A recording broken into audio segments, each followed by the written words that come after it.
Summer 1943. The Eastern Front. The ground trembles. The sky is covered in black smoke. Steel crashes into steel. Fire swallows entire fields. This was not just another battle. This was the largest tank clash in human history. This was the Battle of Kursk, when the war reached a turning point. By 1943, World War II had already reshaped the world. Millions were dead. Cities lay in ruins. The German army had once seemed unstoppable. Blitzkrieg had crushed nation after nation. But after the devastating defeat at Stalingrad, something had changed. Adolf Hitler refused to accept defeat. He wanted to regain the initiative. His plan was bold and dangerous. Near the city of Kursk, Soviet lines formed a massive bulge in the front. Hitler believed that by attacking from both north and south, he could encircle and destroy hundreds of thousands of Soviet troops. The operation was named Citadel. Germany would strike with its newest weapons, the mighty Tiger tanks and the newly introduced Panthers, thick armor, powerful guns, long-range dominance. On paper, it looked unstoppable. There was just one problem. The Soviets knew it was coming. Stalin was ready. Joseph Stalin had learned from past mistakes. Soviet intelligence had uncovered German plans. This time, instead of launching a premature counterattack, Stalin prepared. And he prepared deeply. The Red Army constructed the most elaborate defensive system the world had ever seen. Thousands of kilometers of trenches, over 500,000 mines, anti-tank obstacles, hidden artillery positions, layer after layer of defensive belts. Imagine being inside a German tank, moving forward confidently. Suddenly, explosion. The ground erupts beneath you. Then artillery strikes from the side. Then another mine detonates. This was not open field warfare anymore. This was a steel trap. July 5th, 1943. Hell begins. At dawn, German artillery opened fire. The earth shook for miles. Then the tanks rolled forward. At first, the Germans made slow progress. Their Tiger tanks could destroy Soviet T-34s from long distances. Technically, they had superiority, but there was something the Germans underestimated: numbers.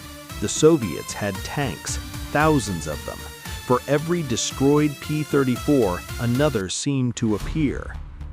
One German officer later recalled, "Every time we knocked one out, 5 more came over the horizon." The battlefield became a storm of steel.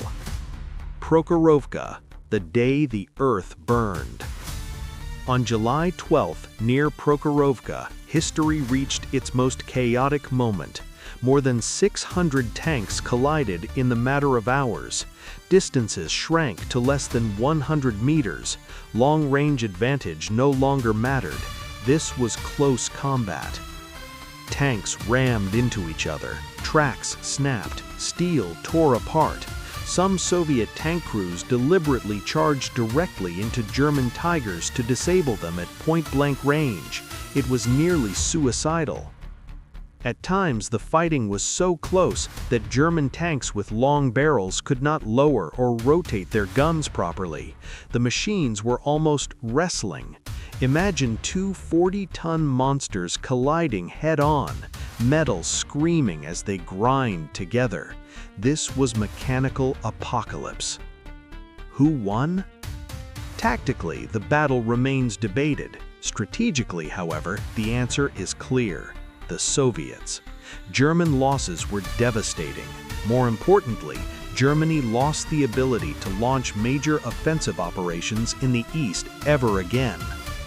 From this point forward, the Red Army would push west relentlessly. Kursk was the turning point.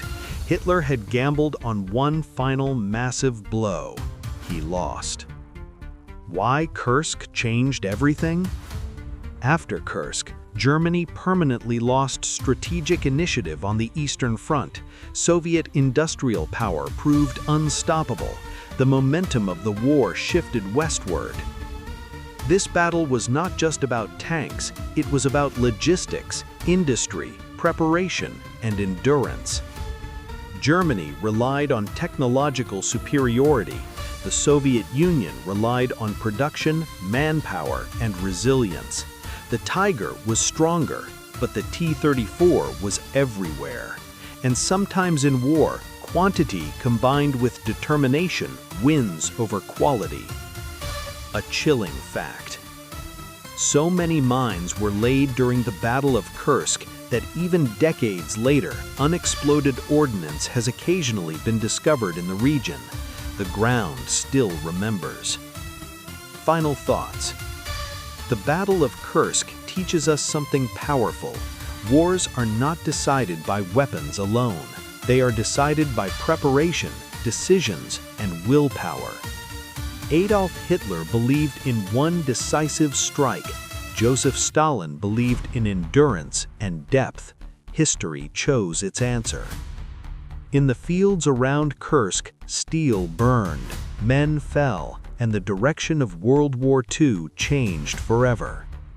From that summer onward, the tide moved west, and it would not stop until Berlin.